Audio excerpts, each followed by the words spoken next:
Selamlar.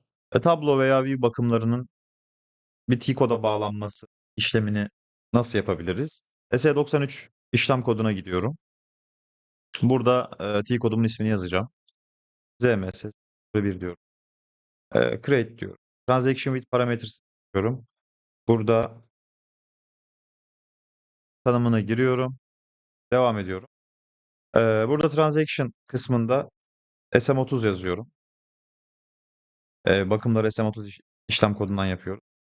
Alt kısımda view name deyip tablomuzu veya view adını giriyoruz. ZMS benim daha önce oluşturmuş olduğum bir maintenance view vardı. Onun ismini girdim. Burada değişikliği yapabilmemiz için update X diyorum.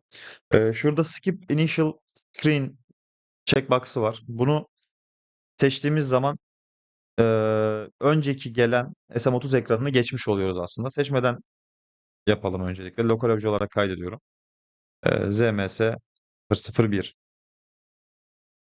Şurada ZMS 1 dediğim zaman aslında şöyle bir ekrana geliyor. Yani bir önceki ekrana. Burada edit diyerek bakım ekranına gelebiliyorum. Tekrardan gidiyorum.